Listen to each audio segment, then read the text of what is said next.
Think you know the bedtime stories you grew up with? What if I told you Sleeping Beauty wasn't kissed, but raped while she was in a coma, that the Seven Dwarfs were actually crippled child minors, dying from backbreaking labor, and that Bluebeard's castle was a real-life death factory, where a national hero of France tortured and burned more than 100 children? This isn't make-believe. These are the real events that inspired your favorite fairy tales, and what you're about to learn will shatter your childhood forever. The gingerbread house was a cannibal's trap, so ready to go deeper. You think I just got you hooked last time, just dangled the bait and walked away? Oh no. We're just getting started down this rabbit hole. And today, we're talking about that one sweet little bedtime story. About Hansel and Gretel.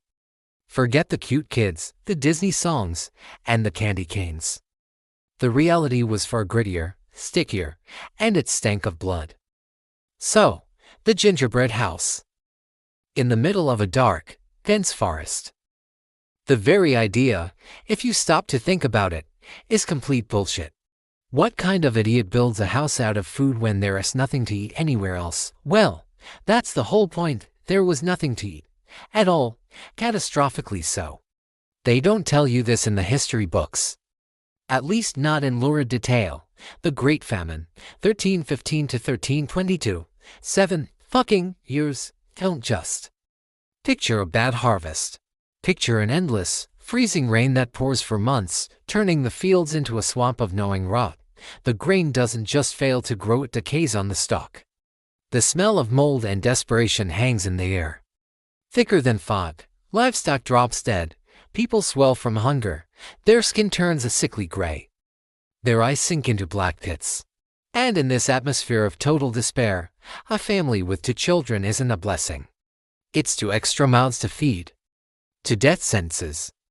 And the parents make a choice. A terrible and human choice, but from their point of view a logical one. They lead their children into the forest. Not because they're monsters, but because it was the only chance for any of them to survive. Either they all starve to death slowly in their hovel, listening to the rumbling of each other's empty stomachs, or the 2 adults get a ghost of a chance to make it to the next harvest, and the kids, well, maybe someone will find them. Or they'll find their own way back. Yeah, right. In a forest teeming with starving wolves and equally starving people. And this, my friends, is where the fairy tale ends and the true crime report begins. The witch's house wasn't some fantasy. These were real hovels, standing on the outskirts. And they weren't inhabited by witches with hooked noses, but by people driven to the final stage of desperation. Those who had already crossed the line. Those who understood, if you want to eat, you have to find food. And the easiest prey in the forest. A lost, weak, crying child. You think they were lured in with gingerbread and chocolate. Where the hell would you get chocolate in 1317? Any scrap of food was bait. A dried crust of bread left on a windowsill. The smell of some stew made from roots and grass. For a child who hadn't eaten in days, that was a beacon, a light at the end of the tunnel. He'd follow that smell like a moth to a flame. Knock on the door, and never be seen again. This is documented fact, people. Cases of cannibalism, where starving loners would lure travelers and children to their homes. This isn't a Hollywood horror movie, this was the goddamn Middle Ages. And the cage the witch put Hansel in to fatten him up, that's not a fairy tale element. It was, in essence, a larder, a holding pen for human livestock, and the breadcrumbs. Remember how clever Hansel dropped them to find his way back? Well, that wasn't his stroke of genius.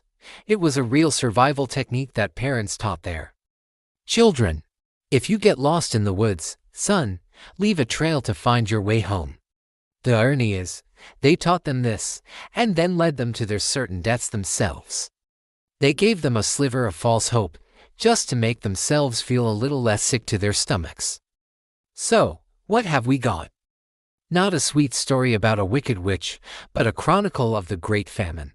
Parents abandoning their children to die, and lone cannibals using their last morsel of food as bait for their next meal. Sweet little fairy tale, isn't it? But this, my friends, is just the appetizer. We haven't even peeked inside that house, and we haven't talked about what, exactly, was bubbling in the witch's cauldron. And believe me, it wasn't candy. The big bad wolf was a real-life serial killer. Alright, my friends, you thought soup made from lost children was the worst it could get? Oh, that was just the starter. Now for the main course. And serving it up is an old acquaintance you'd never expect to find on a list of history's most brutal maniacs. Yes, I'm talking about the one and only Big Bad Wolf. That quaint little tale about a girl in a red hood taking treats to her grandma. Forget it. Just wipe it from your mind. Because they sure as hell won't teach you this in literature class. The real story that became the foundation for this childhood nightmare happened in France, in the mid-18th century. The year is 1764, in the province of Gavaudan, and the wolf there wasn't just a wolf. The locals called it, simply, the beast. And it wasn't just a predator. It was a serial killer. Picture a creature the size of a calf, with reddish fur, a massive jaw, and fangs that snap bones. Over 3 years, this monster killed and mauled more than 100 people, hundreds, mostly lone women and children. And here's where it gets really interesting. This wolf didn't just attack at random. It hunted, strategically. It stalked its victims on forest paths, waiting until they were alone. And you know the most chilling part. The kicker is, this beast had a particular weakness for girls carrying baskets. Yeah, you heard that right. Dozens of eyewitness accounts from those lucky enough to survive all say the same thing. Creature specifically targeted young girls walking through the woods with woven baskets. Sound familiar? It didn't just kill, it played with its victims. It tore out their throats, ate their insides, and often carried off their heads as trophies. Can you imagine the smell on those paths? The stench of rotting flesh mixed with the scent of pine, the buzzing of flies over what, just yesterday, had been someone's daughter. But wait, there's more. You think the wolf just ate grandma and put on her bonnet. How sweet. How naive. In the very first, most ancient version of this tale, the one told around the fire, shaking with fear, the wolf.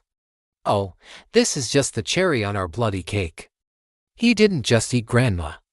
He cooked her for dinner.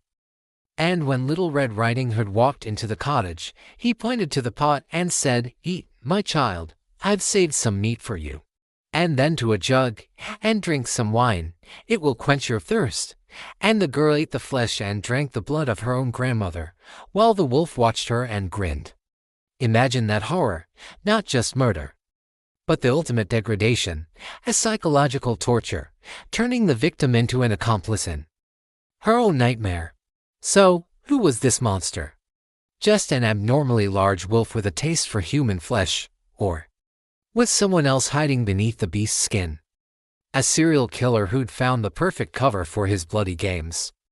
We'll talk about that next time, my friends. If you have the stomach for it, of course. Her deathly sleep was a slow poisoning for an inheritance. So, did you catch your breath? You thought the story of the Beast of Gavaudan was the limit, a monster tearing out throats on the French hillsides. But let me tell you, the most terrifying beast isn't the one with fangs and claws. The most terrifying beast is the one smiling at you across the dinner table, the one who wishes you good night while slipping poison into your wine. And today, we're diving into a fairy tale that would have made the brothers Grimm's hair stand on end. Forget everything you know about Snow White. Erase that Disney image from your mind. With the singing birds and the dwarfs chanting hi-ho, the reality, as usual, is far filthier, bloodier, and more cynical. They don't teach you this in Sunday school.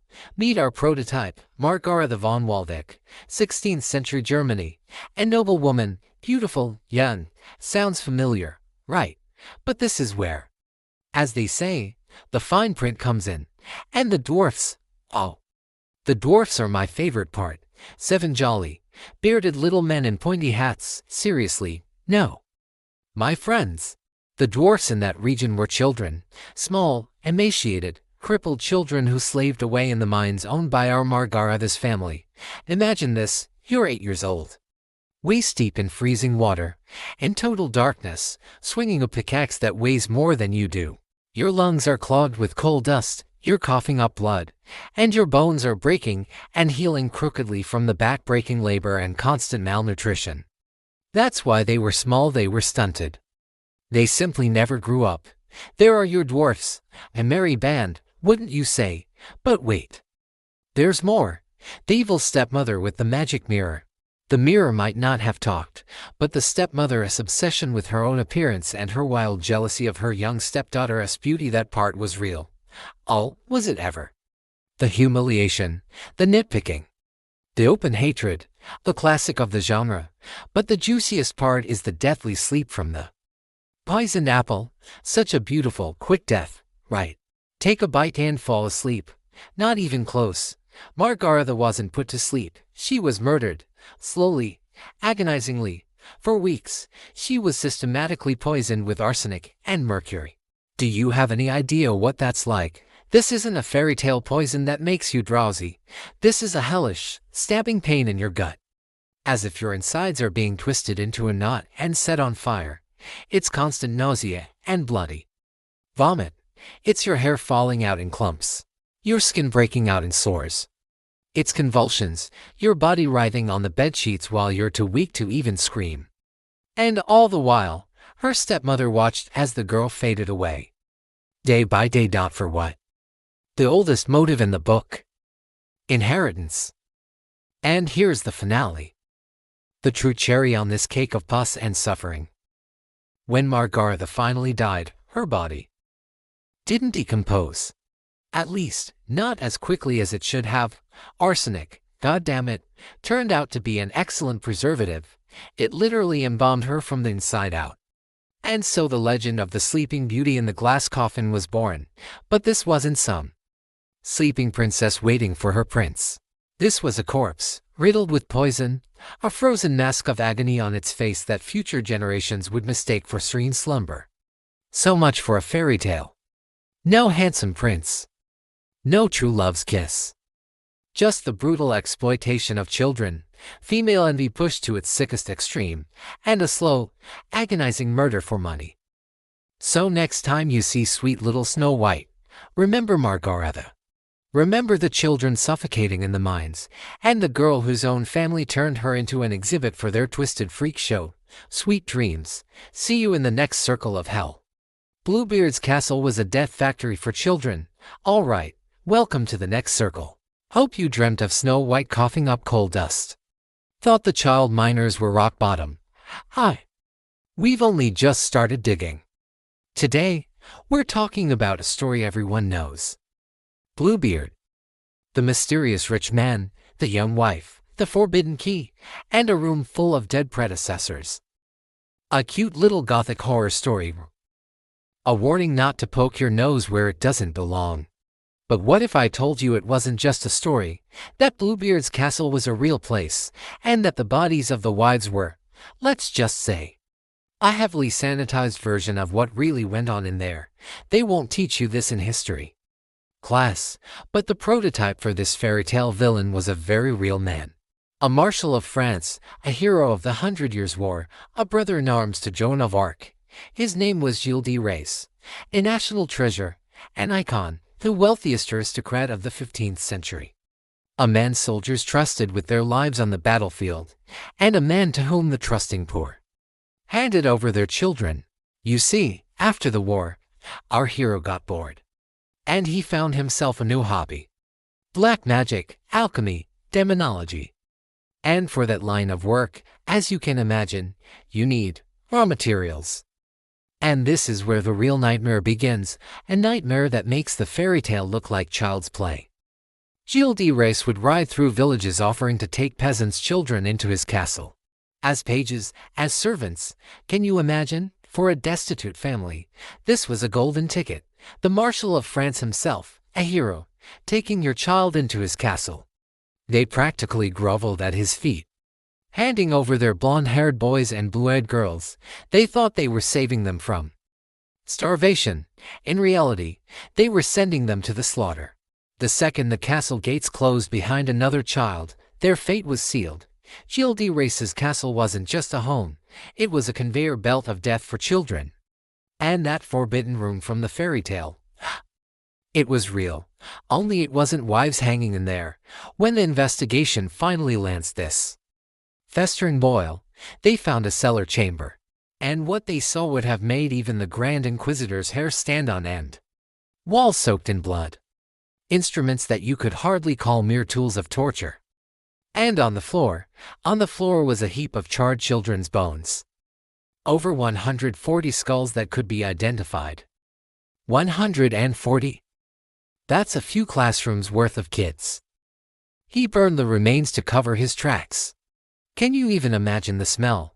That sickly sweet, nauseating stench of burnt flesh and rot that hung constantly in the halls of that cursed castle.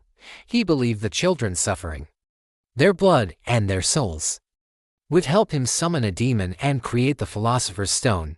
He tortured them, raped them, and murdered them, all while conducting his horrific rituals. And the wives, oh yes, there were wives, and just like in the story, they really did die one after another under very strange circumstances. As soon as the latest Madame de Race started asking too many questions like why screams were coming from the children's rooms at night, or why the children kept vanishing without a trace, she would suddenly accidentally fall down the stairs or die of a sudden illness, Gildy Race left no witnesses. So the story of Bluebeard isn't a warning to curious wives. No, it's a terrifyingly sanitized version of a real-life horror show, where instead of one room of terror, there was an entire castle. A death factory. Now go on. Try telling that bedtime story to your kid. Sleeping Beauty wasn't kissed. She was raped in her sleep. Think we're done? That this was just a one-off, a pretty story they fed you to cover up the real, bloody mess. How? You've got another thing coming. Childhood's over. Welcome to the real world. Let's talk about another one of your favorite princesses. Sleeping Beauty. You know the drill. Pricks her finger, falls asleep for 100 years in a crystal coffin, looking all fresh and rosy-cheeked. Then a prince on a white horse rides up, falls in love at first sight of course, and wakes her with a gentle, true love's kiss. All sunshine and rainbows. Everyone's crying with joy. Now, throw all that Disney crap out of your head. Let's crack open the original. 1634, a collection of tales called the Pentamerone. And in it, things were, to put it mildly, not quite the same. There was no handsome prince in sight. There was a king. A married king, by the way. While hunting, he stumbles upon an abandoned castle and, inside, a sleeping girl. And what does our noble monarch do? Kiss her? No. He doesn't see a sleeping beauty. He sees a body. A helpless, warm, motionless body. And he takes what he feels is his for the taking. Yes, you understood that correctly. The king rapes her. Right there, in her century-long sleep. Once. Then, apparently, he liked it, so he came back for more. Again and again. Then he rode off to attend to his kingly duties, went back to his lawful wife, and conveniently forgot all about it. But the story doesn't end there. Because 9 months later, still in her coma, our princess gives birth to twins, a boy and a girl. Picture it, the dead silence of the abandoned castle, dust, cobwebs, and on the bed, a woman in a deep slumber, with 2 newborns squirming beside her. Her own body, betrayed by her consciousness, had brought them into the world, and this is where the miracle happens. No kiss, forget it. That's for sappy romantics. The reality is far more mundane, and far more terrifying. One of the hungry infants, trying to find its mother's breast, latches onto her finger instead and accidentally sucks out the very poison splinter from the spindle, and she wakes up, not from a true love's kiss, but from the hungry mouth of her child. A child born of rape while she was unconscious. And the most horrifying part, my friends, the part they don't tell you in the adaptations, is that this story isn't just some sick fantasy. It was a reflection of a real, quiet horror of the times. The sexual abuse of women in catatonic states, in comas, was a known phenomenon. A helpless woman, Her body alive but her mind asleep, was the perfect, silent victim. This fairy tale wasn't a warning about pricking your finger. It was a scream, letting you know that even in your most vulnerable state, you are never safe. Now, imagine her waking up. You open your eyes after a 100-year nap. You're in a dusty, abandoned castle. Next to you are two infants you've never seen before. And slowly, it begins to dawn on your sleepy mind just how they might have gotten there. So, still believe in happily ever after? Try to find the happy ending in this story. I'll wait. So yeah, all your childhood fairy tales are just polished, sanitized versions of the real, bloody horrors they fed you in the name of morality. If you enjoyed digging through this filth with me, don't be stingy. Smash that subscribe button and slam that bell so hard the windows at Disney's headquarters start to shake. Now it's your turn. What bedtime story should I rip to shreds next? The Little Mermaid? The Nutcracker? Drop it in the comments. Let me know whose cozy little world we're burning to the ground. We're not done here.